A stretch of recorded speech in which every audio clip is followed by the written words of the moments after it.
Alors bonjour à toutes et à tous. Rebonjour Jacob. Bonjour José, toujours un plaisir de te retrouver. Merci Jacob. Et c'est vrai que le plaisir est partagé puisque là tu nous reviens, je dirais, toujours en force. C'est-à-dire que dans tes travaux, Jacob, là aujourd'hui tu vas nous expliquer dans cette porte ouverte, je dirais, les fameux dessins, donc les fameux tracés du plateau de Nazca. Mais avant d'aller plus loin, j'aimerais te poser une question, puisque je crois savoir que tu as édité il y a très peu de temps un nouvel ouvrage. Donc, est-ce que tu peux nous en parler un petit peu plus en introduction, s'il te plaît, Jacob? Oui, effectivement, il s'agit d'un ouvrage qui s'appelle Montréal brûle-t-il. L'action se passe à Montréal, effectivement.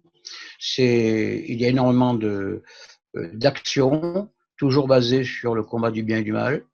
Et il va être disponible en électronique dans le courant de la semaine et en papier dans une quinzaine de jours. D'accord. Et donc, sous le titre, je crois, Montréal brûle-t-il, c'est ça? C'est ça, oui. C'est l'explication d'un gars qui a mal tourné dans sa vie. L'histoire explique pourquoi, et qui en fait est manipulé par des êtres qui viennent d'en bas, qui mettent des feux. D'où le titre Montréal brûle-t-il. Montréal est une ville que j'aime beaucoup.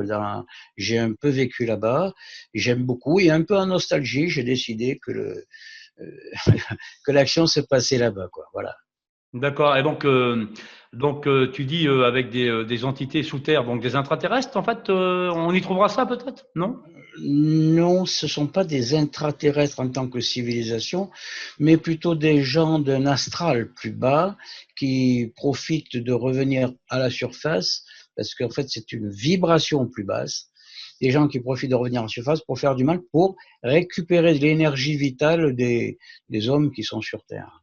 D'accord. Donc, je dirais, dans ce que tu nous avais exposé dans la première émission qui t'avait été consacrée, d'ailleurs, Jacob, je dirais ce que tu appelles toi, d'ailleurs, des entités positives de lumière, donc des chalmes, hein, c'est ça, Jacob? Non, le Shelm, c'est un être euh, produit par la pensée d'un homme. Alors que là, c'est-à-dire qu'un schelm, c'est produit par la pensée, comme je te dis, mais qui peut arriver à un moment avoir une consistance physique matérielle.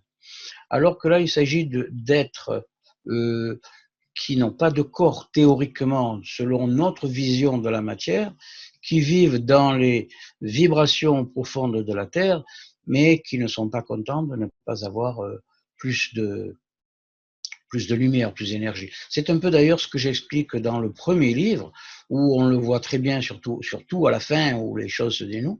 Donc c'est une action qui se passe entre ce qu'on appellerait les ténèbres et la lumière. D'accord. Et donc, l'éternel combat entre le bien et le mal, finalement. Voilà. Mais c'est toujours le bien qui gagne, bien entendu. D'accord. Mais ce qui est très intéressant, c'est que je pourrais presque dire que la Terre est sauvée par des enfants, et c'est ça qui me plaît, cette image d'innocence qui est tellement belle, propre, rayonnante, et qui finit par donner la victoire à la lumière, encore que tout était calculé avant. Mais bon, j'aime bien cette image de l'enfant innocent qui résout les problèmes.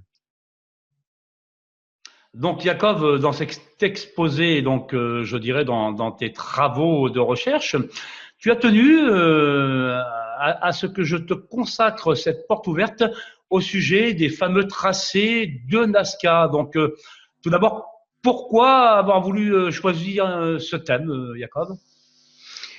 J'aime tenter d'expliquer, ou tout au moins donner mon point de vue, sur des sujets sur lesquels les gens butent. C'est-à-dire qu'on a un mystère devant qui date depuis des dizaines et des dizaines d'années, pour pas dire des centaines d'années. Tout le monde émet une hypothèse qui, au départ, paraît bonne, et puis après tombe à l'eau. Donc, personnellement, j'aime bien donner mon idée là-dessus. Je prétends pas avoir la science infuse, j'ai mon point de vue, et voilà. Donc, pour moi, le plateau de Nazca, il y a un point que l'on va dire commun avec les pyramides, mais on y reviendra plus tard, où je compare ça à une balise. C'est-à-dire qu'il y a, comme tu dirais, un peuple qui a eu des problèmes, qui a été obligé de se poser sur Terre parce qu'il n'avait pas le choix. Ils n'ont pas pu repartir. On pourrait comparer ça un petit peu à Robinson Crusoe, qui était sur une île tout seul. Oui, Bon, donc, excuse-moi, Jacob, mais là, tu laisses à tenter, je dirais, plus ou moins des naufragés de l'espace, hein, c'est ça, hein? c'est ça, exactement. OK? Donc, en quelque sorte, si tu te retrouves isolé sur une île déserte et que tu sais qu'un avion peut passer ou qu'un bateau peut passer à un truc dans les 5 ou 10 kilomètres, qu'est-ce que tu vas faire? Ben, sur la plage, tu vas marquer à l'aide, au secours, help, parce que tu auras avec ce que tu peux dans le sable pour qu'on te voit d'avion. Et les gens qui éventuellement te voient, il y a une chance qu'ils t'envoient du secours.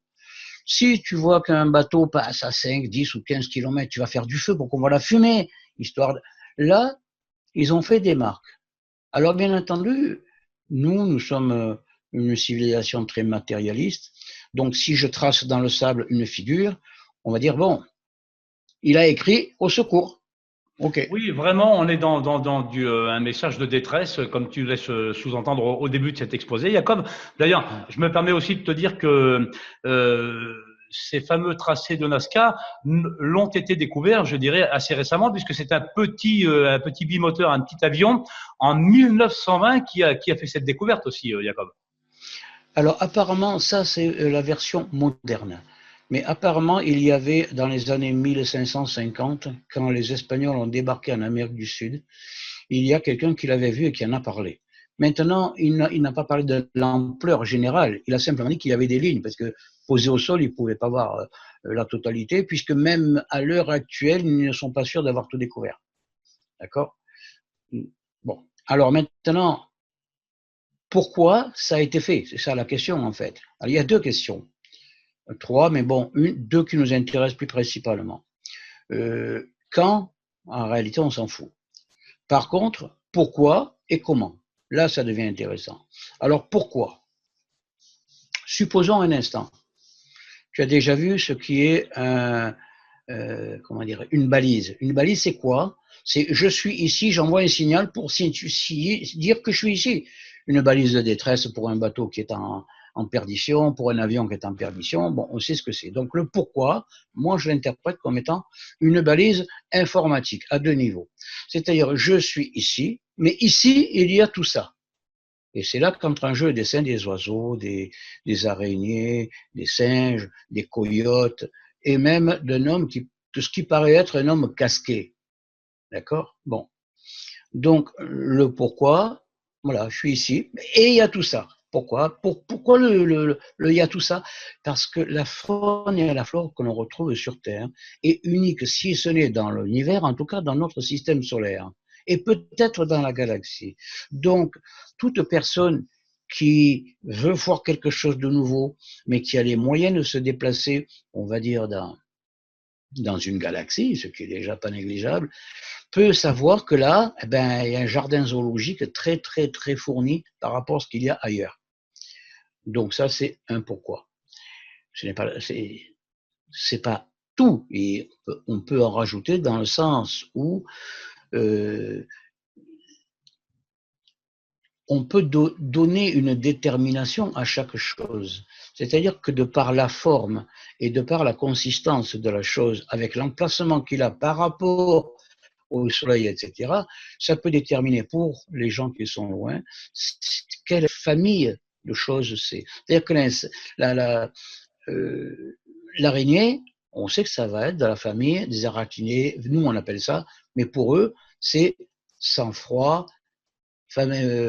insecte, c'est-à-dire, il faut faire la nuance avec ce qu'on appelle un exosquelette. C'est-à-dire tout ce qui est insecte n'a pas de squelette comme les hommes, mais a une carapace qui sert de structure pour la solidité de l'ensemble. D'accord? Alors que si tu prends un oiseau, il a un squelette, mais un squelette allégé par rapport aux mammifères, etc. Alors que si tu prends un singe, si tu prends un homme, si tu prends un chacal, ça a un squelette qui est encore différent et donc une faune différente. Et de là, ça peut permettre de donner des informations à des gens très très loin sur ce qui se passe ici. Bien sûr, et donc toujours selon ton hypothèse, Jacob, c'est vrai que là, je dirais, on a un descriptif par rapport aux exos, comme tu viens d'expliquer, aux exosquelettes finalement, un panel vraiment bah, de la Terre, quoi. Hein, on est bien d'accord, hein, sur tout ce qui peut y vivre, plus ou moins.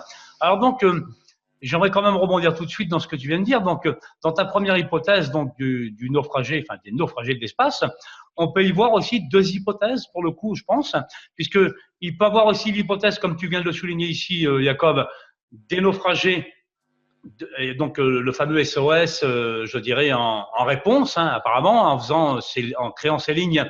Et nous le verrons plus loin. Tu vas nous l'expliquer comment d'ailleurs. Et on peut voir aussi une deuxième hypothèse dans la première. Donc aussi où ces gens ne sont peut-être pas des naufragés, mais ils ont peut-être aussi pu être laissés ici pour envoyer ce genre de signaux dans l'espace. Alors aussi, Jacob. Oui, ça c'est possible aussi. Euh, enfin, disons que pour mes recherches personnelles, j'ai pu voir que fut un temps, il y avait, c'est ce que j'explique entre autres dans mon livre que tu as eu le plaisir de lire, ce qu'on appelle la race des jardiniers célestes. C'est le docteur Lobsang Rampa qui au départ m'a donné cette idée, que ensuite j'ai fait mes recherches personnelles pour aller beaucoup plus loin. Il y a effectivement dans l'univers trois races qui sont là pour s'occuper des planètes nouvelles. Donc, ils ensemencent, ils suivent, c'est tout un rituel. C'est-à-dire qu'une planète qui se crée, elle a un taux de gaz qui est insupportable pour tout ce qui est être vivant, mammifère, etc. Donc, tu vas y implanter des plantes, d'où certains imaginent des arbres géants, d'accord, qui vont bouffer ces gaz nocifs pour l'homme, comme le CO2, le monoxyde de carbone, le soufre et tout ça. Et après, par contre, pour que ça devienne habitable pour un homme, ces plantes sont trop grandes et sont gênantes. Alors, on va y implanter des animaux qui sont très, comment dirais-je, pas des mammifères, oui, des ruminants, quoi, qui mangent principalement la verdure, ok, qui, eux, vont faire diminuer cette quantité d'herbage, d'arbres, etc. Et après, bien entendu, on se débarrasse de ces animaux-là pour pouvoir y implanter l'homme à la taille que l'on veut. D'accord? Ça, c'est un autre point de vue. Mais, comme je l'ai dit d'ailleurs dans le livre que tu as lu, moi je parle d'une civilisation qui est en perdition, qui tombe, et j'explique comment elle trace et pourquoi. Mais effectivement, il y a toujours ces deux hypothèses. Bon, pour l'instant, je ne peux pas dire que c'est absolument l'une ou absolument l'autre, ou bien l'une après l'autre, ce qui me semble le plus logique. Une qui était venue il y a quelques centaines de millions d'années et une qui est venue il y a une vingtaine de millions d'années. Donc, Jacob, en prenant bien évidemment ton hypothèse, donc celle des fameux naufragés de l'espace, d'ailleurs qui n'est pas si dénué, pardon, de sens finalement. Alors, j'ai une question à te poser, comme chacun ici est en droit de la poser, Jacob. Euh, Pourquoi avoir choisi justement le Pérou et ce fameux plateau, puisqu'il existe beaucoup d'endroits différents sur Terre, et pourquoi avoir choisi ce site, Jacob? Alors, ce site a trois particularités qui lui sont propres. Premièrement, il est à haute altitude. Deuxièmement, il est plat, mais par des moyens techniques, ils l'ont aidé à être plat. Et troisièmement, sa position. Si on regarde le méridien qui passe par là, entre pôle Nord et pôle Sud, on s'aperçoit qu'il traverse très peu d'eau. C'est-à-dire que le méridien traverse très peu de mer. Or, pour toute onde électromagnétique, l'eau dérange. L'eau va perturber les informations d'un faisceau électromagnétique. Donc, si je veux avoir un émetteur-récepteur très puissant, naturellement, je vais le mettre à un endroit le plus élevé possible. Pourquoi? Pour l'humidité, qui traverse le moins d'eau possible de manière à ne pas avoir par rapport au champ électromagnétique nord-sud de perturbation. Et donc, je vais le poser là-bas. Maintenant, il y a la deuxième, une autre caractéristique, c'est que ce plateau est recouvert d'une poudre de fer. Suite à une explosion volcanique qui a vaporisé une grande masse de fer. Le plateau est recouvert d'une fine poussière métallique. Bon, on le voit d'ailleurs, pourquoi? Parce que ça a la couleur de la rouille, tout simplement. Et comment on voit ces lignes? C'est parce qu'à ces lignes-là, cette poussière-là a été enlevée. C'est pour ça que ça paraît plus clair quand on le regarde d'une altitude. Alors maintenant, pourquoi et comment ça fonctionne? Il y a un côté plus, on va dire, plus technique. Comment ça fonctionne? Alors, si je prends un circuit intégré, c'est une plaquette isolante sur laquelle je vais avoir disposé des conducteurs électriques qui rejoignent quoi? Qui rejoignent des composants. Quand j'envoie le courant là-dedans, ces conducteurs-là vont émettre une onde. Et si je me dis que j'ai un plateau de 500 km² qui est déjà lui-même, au contraire, au lieu d'être isolant, il est déjà conducteur puisqu'il y a une poudre métallique, alors je vais faire un circuit intégré négatif.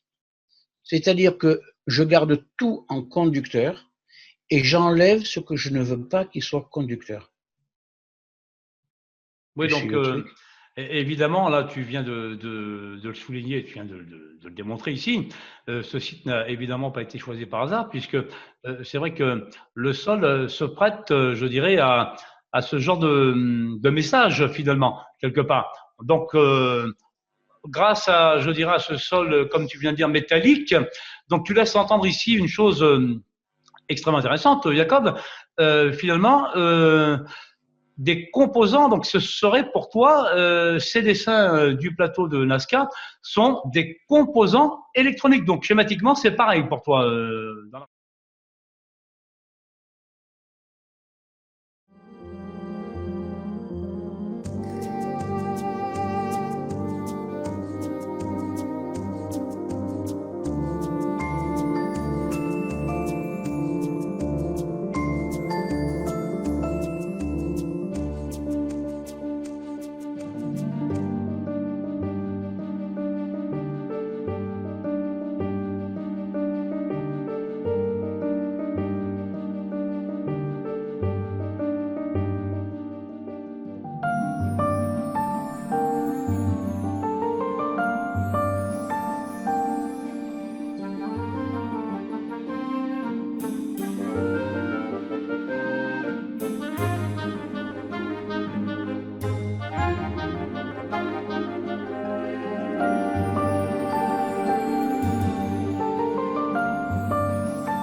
Donc par rapport, je crois que tu voulais rebondir par rapport justement à l'actualité, Jacob, par rapport à ce fameux rayon qui aurait dessiné ces fameux, je dirais, ces fameux tracés, hein, comme tu viens de le dire juste avant. Dans l'actualité très récente d'ailleurs, je crois que tu y as vu certaines anomalies et quelque chose qui pourrait correspondre aussi à ce fameux rayon, c'est ça, Jacob? Oui, alors effectivement, il y a déjà pas mal d'années de ça. J'ai fait des études personnelles sur ceux qui se sortaient en tant que technologie. Il était déjà prévu fin des années 80 des satellites qui pouvaient envoyer des rayonnements type bombe à neutrons ou des rayonnements micro-ondes. Et donc ça a été perfectionné, enfin pour ce que je pense, pour ce que j'ai pu comprendre, ça a été perfectionné avec des puissances assez importantes. Et vu d'avion, simplement d'avion déjà, ils peuvent maintenant envoyer des faisceaux micro-ondes au sol et provoquer donc l'échauffement d'un élément métallique. Donc par exemple, tu as une maison dans une forêt, elle est toute en bois, mais tu vas avoir des tuyaux, simples tuyaux de canalisation, ou une bouteille de gaz propane ou autre, ou une voiture qui est garée là, il y a du métal. Juste en provoquant un échauffement de ce métal par ce fameux rayon, ça chauffe tellement que ça met le feu tout autour et après ça se propage à des quantités abominables. D'accord, donc pour toi, on pourrait l'appeler le fameux rayon de la mort, hein, c'est ça, Jacob? C'est ça. D'ailleurs, il y a déjà quelques années, il y avait eu, je ne sais plus si c'était du temps de Nixon ou de Bush, le fameux rayon des étoiles, rayon de la mort, quelque chose comme ça, qui devait se transmettre des États-Unis et se relier par différents satellites pour frapper supposément n'importe quel point du globe. Ils appelaient ça d'ailleurs la guerre des étoiles à l'époque. Donc, si on tient compte que ça date de 25-30 ans, il est évident que ça a été amélioré depuis. Oui, donc tu laisses sous-entendre ici, d'ailleurs, toujours est-il, pardon, donc ce qui rentre dans le fameux, je dirais, le dérèglement du climat, donc le fameux projet HARP, c'est ça, Jacob?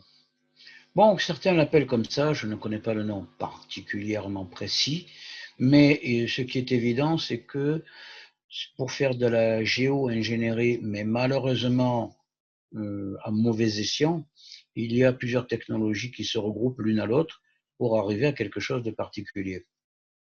Si l'on prend un élément comme ce faisceau et qu'on le canalise par l'intermédiaire d'un satellite ou d'un avion, on chauffe un endroit où l'eau de mer est déjà très chaude.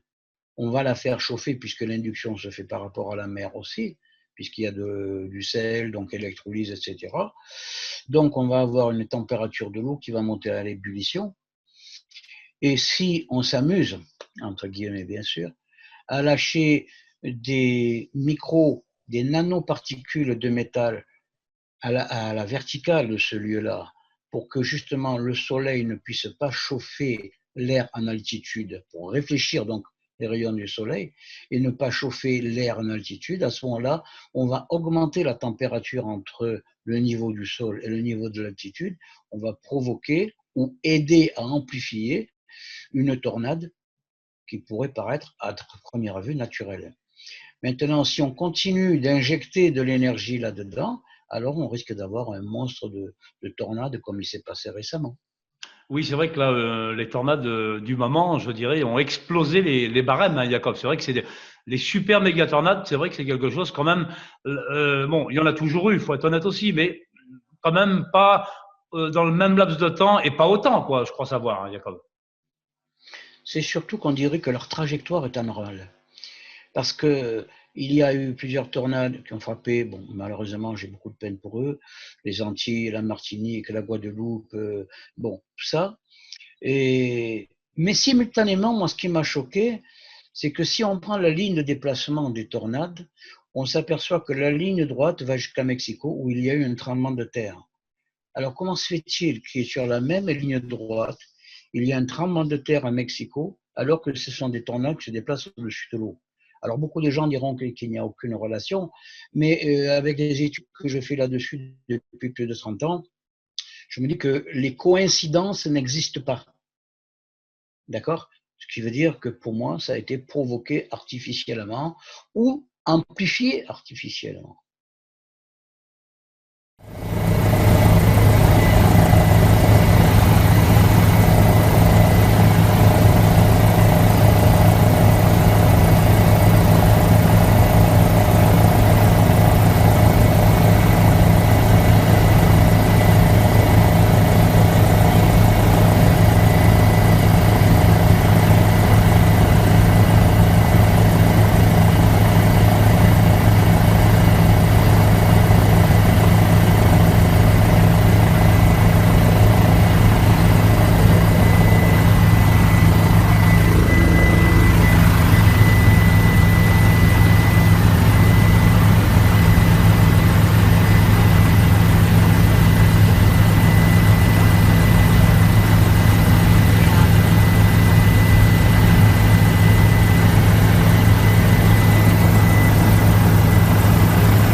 donc dans ces fameuses tornades qui seraient selon toi, et donc beaucoup de personnes finissent quand même par le penser, ces tornades, est-ce que ce serait le seul procédé, je dirais, par rayon, on pourrait dire, électromagnétique, ou pour toi, il existerait un autre procédé pour réaliser ce genre de tornade?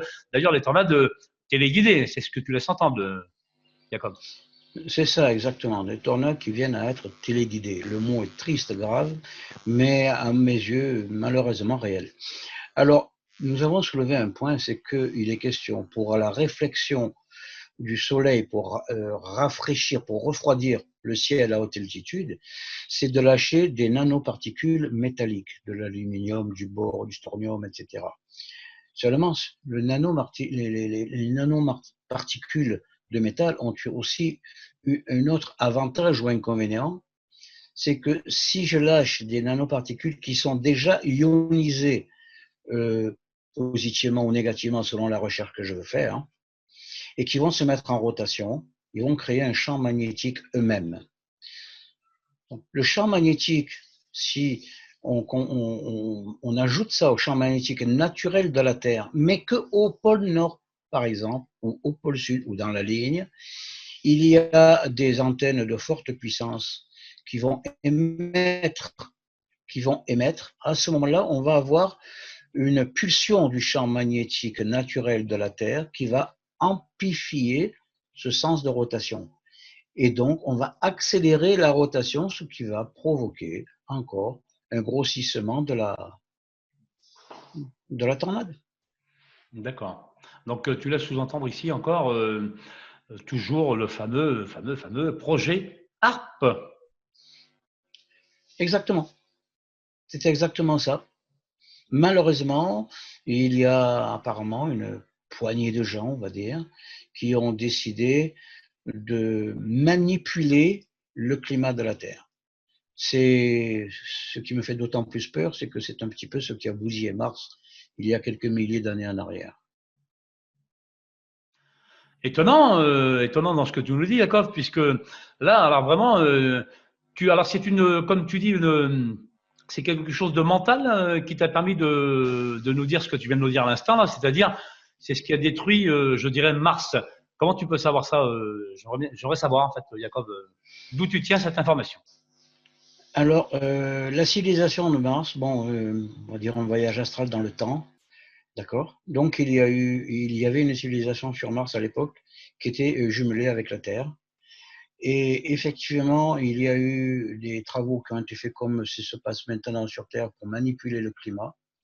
Ils avaient installé des appareils pour gravitation artificielle parce qu'ils commençaient à perdre leur atmosphère. C'est pas très compliqué d'ailleurs pour perdre l'atmosphère, hein. Il suffit de faire varier les températures de façon illogique et rapide, et petit à petit, les molécules de gaz vont s'auto-détruire en quelque sorte. L'avantage, c'est que parfois, on peut arriver à corriger cela par le froid, et donc cette humidité qui est dans l'air, on sait très bien que l'eau, c'est quoi? Hydrogène, oxygène. Donc, si en utilisant certains champs électromagnétiques, on peut concrétiser l'atmosphère, une partie de l'atmosphère, la réduire en eau, et à ce moment-là, cette eau va pouvoir venir souterraine, comme c'est le cas sur Mars, dans la plus grande quantité, mais il n'y a plus d'atmosphère après pour que quelqu'un puisse y vivre. Par contre, dans l'actualité que j'ai vue récemment et qui m'amuse beaucoup, j'attends quand même d'avoir des précisions, il paraîtrait que des photos récentes de Mars montrent qu'elle est bleue et non pas rouge. Alors, ou bien c'est un fact, ou bien c'est vrai. Si c'est un fact, je ne comprends pas très bien pourquoi des astronomes amateurs diraient que c'est bleu alors que c'est rouge, tout en disant que ça a toujours été bleu, alors qu'on sait que nos anciens, quand je dis nos anciens, il y a la mythologie grecque, etc., qui ont déterminé le dieu de la guerre Mars, parce que la planète Mars était rouge et que ça correspond à la couleur du sang. Donc, c'est qu'elle était bien rouge. Alors maintenant, on en revient à se poser la question, si ce n'est pas un fact, si c'est vrai que la Mars est bleue maintenant, ça veut dire qu'on y a implanté un oxygène, une atmosphère.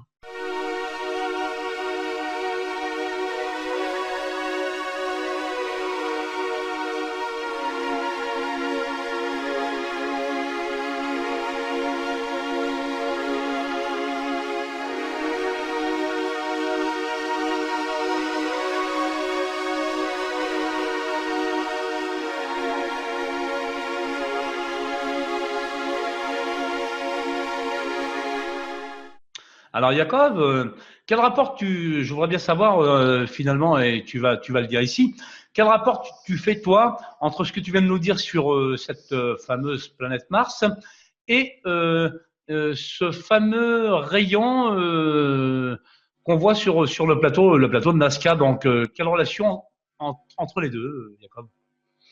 Donc en fait, moi ce que je vois, c'est deux points relationnels entre ces situations-là. C'est que à une époque, il y a encore à peu près 5000 ans de ça, Mars était habité. Seulement, comme ils ont fait des erreurs dans le style de ce qui se fait sur Terre en ce moment avec HAARP et compagnie, ils ont détruit leur atmosphère. Mais ce qu'il faut savoir, c'est que la Terre et Mars étaient en relation. Et que donc, il est évident que quelqu'un qui a, donc, comme on disait au début de cette émission, quelqu'un qui a des problèmes style échoué, machin, bon, il va mettre une balise pour que les autres le repèrent. Mais si tu regardes, il y a une chose qui est symbolique là-dedans, c'est que si je veux marquer des symboles qui représentent des animaux, etc., alors que justement, sur l'autre planète où ils étaient établis également, ils ont tous disparu. Est-ce que c'est pas une question style, je dirais pas musée, mais presque bouquin, information marquée, pour se rappeler, pour retrouver des traces de ce qu'il y avait? D'accord. Oui, donc une relation pour toi là encore évidente par rapport justement à toutes ces projections et ce que tu as pu trouver d'ailleurs, ce qui fera peut-être suite l'objet d'une prochaine émission par rapport justement à cette technicité. D'ailleurs, tu as donné des cours par rapport à ça ou c'est seulement, je dirais, quelque chose de personnel en fait Non, j'ai donné des cours à une époque de radiesthésie, c'est-à-dire pour que les gens développent leur sensibilité, leur sensibilisation à la détection du rayonnement, puisque radiesthésie vient du grec qui veut dire rayonnement. Il faut savoir que tout ce qui existe rayonne. Que ce soit un cours d'eau, que ce soit une plaquette de beurre sur ta table, tout est fait de molécules, donc d'atomes, donc chacun a sa vibration, sa fréquence. Étant donné que les gens ne savent pas utiliser leur corps, alors on leur apprend à utiliser une baguette ou un pendule, et différents types de pendules, parce que quand la main vibre, le pendule balance, et en balançant, il amplifie les mouvements de la main, les micro-mouvements de la main, ce qui laisse apparaître une réponse à la question qu'on s'est posée. En réalité, le pendule, lui, c'est un objet qui n'a rien fait. Il ne fait que visualiser, amplifier ce que la main tremble. Et la main tremble en rapport à ce que le corps a capté. Donc, Jacob, là, dans cet exposé sur les tracés de Nazca, donc tu viens de nous prouver par rapport, je dirais, à toute la technicité qu'ils auraient, que ces fameux, je dirais, naufragés de l'espace, comme tu l'as souligné ici, avaient pour créer ce genre de dessin vu du ciel, apparemment. Donc, as-tu une moralité finalement à nous dire par rapport à tout ça, justement, par rapport à tous ces tracés, tous ces dessins et ces naufragés, toujours? Il y aurait une morale à tirer de ça, effectivement. Si nous avons parlé de la planète Mars, ce n'est pas pour rien. Et donc, s'il y a ces tracés d'animaux, parce que c'est quand même étrange que sur un haut plateau comme ça, ils te tracent une baleine. Il n'y a pas de baleine en haut des montagnes, que je sache. Donc, c'était pour rappeler en quelque sorte également la valeur qu'il y a, cette richesse qu'il y a sur cette planète, avec tous ces animaux, toutes ces plantes, tous ces méridiens, et surtout ne pas le perdre, et ne pas recommencer les bêtises, pour parler poliment, qui ont été faites sur Mars et qui commencent à se faire ici maintenant, de façon dramatique. Oui, donc toi, tu y fais, donc en conclusion, avec ces naufragés de l'espace, une relation, je dirais, évidente avec une ancienne civilisation martienne, c'est ça? Disons, martienne, c'était une civilisation extérieure qui s'est posée sur Mars et sur la Terre et qui après a continué à communiquer malgré que leurs moyens technologiques ne permettaient plus. Et par la bêtise humaine, bon, Mars, ils se sont détruits au niveau atmosphère, Et c'est ce qui risque de se passer maintenant sur Terre. D'accord. Donc, nous voici arrivés à la fin de cette émission, Jacob. Donc, je te remercie d'y avoir participé et de nous avoir exposé ben, ton travail vis-à-vis, je dirais, du plateau de Nazca. Donc, merci, Jacob. C'est moi qui te remercie. C'est toujours un grand plaisir de faire une émission avec toi. C'est très enrichissant et j'espère que le public sera très heureux d'écouter ça. Écoute, tu es quelqu'un d'assez, je dirais, assez instructif pour le coup. Et c'est vrai que, du coup, mon émission porte bien son nom, puisque une porte ouverte, je crois que tu viens de laisser une très grande porte ouverte pour nos auditrices et nos auditeurs. Donc, pour tout ça, pardon, Jacob, encore merci. Et j'espère te revoir encore très bientôt pour encore une porte ouverte qui te sera finalement dédiée pour d'autres travaux là encore.